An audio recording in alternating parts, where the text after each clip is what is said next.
John started off this shot near the start of the film using illusion software. Basically, I zoomed into the 2D fireball to give the impression it is approaching the viewer and flared it out as it hits the ground. This is the illusion fireball on its own. Here's the finished shot.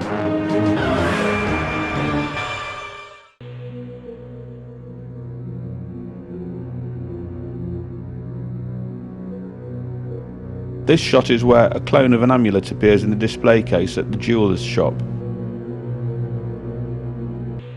First, I modelled the display case under velvet board. Then I modelled the amulet and other items of jewellery to go into the case.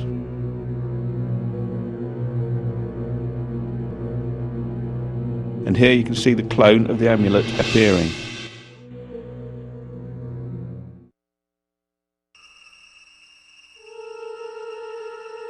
I did 4 angel shots based on John's storyboard sketches.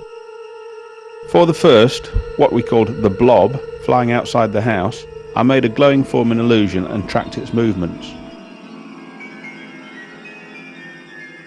That was then applied to film footage to achieve the final shot.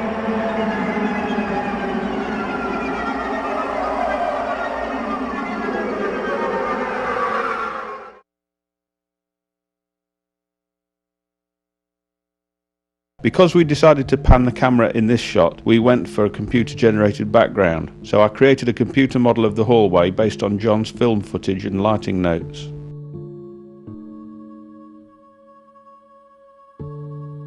For the windows shot, I enhanced the cup explosion program to generate the flying shards of glass when the angel blob breaks through the window. The program had to take into account the pane flying apart, the fragments spinning through the air, plus the effect of gravity as they fall to the ground. There were originally 750 separate pieces of glass, but this was reduced to 274 to match the props glass thrown on the actors. Here's the finished shot.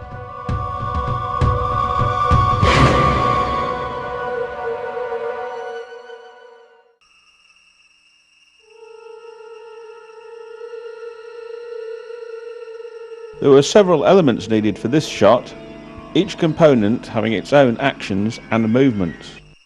I ended up generating each element separately and compositing them all together at the end. The angel's robe needed successive modifications to make the fabric look realistic and drape over the body naturally.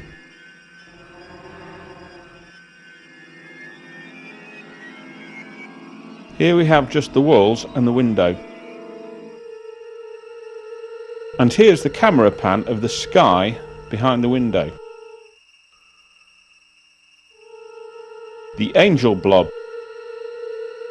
Of all the CGI effects I did in this movie, the angel's flowing hair took the longest for the computers to generate. This is because a computer has to compute each hair strand and its position for each frame image.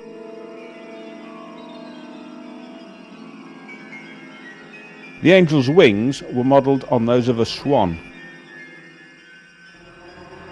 A photograph of a swan's wing was then superimposed on the model for colour and texture. The wing model was then animated in layout. And here is the finished shot.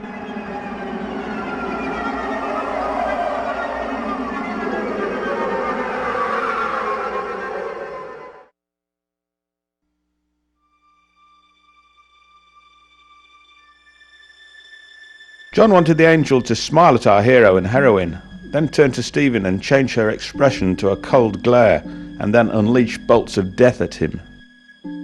The polygon points were rearranged around the angel's eyes and lips to form her facial expressions, smiling and frowning, and again with texture and colour. A similar arrangement was done for the eyelids.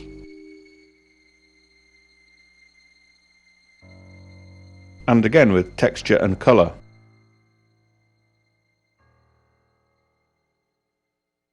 We considered a lightning strike emanating from her hand, but agreed that bolts lashing out from the eyes were a more lethal looking punishment. And here is the final Angel's CGI shot.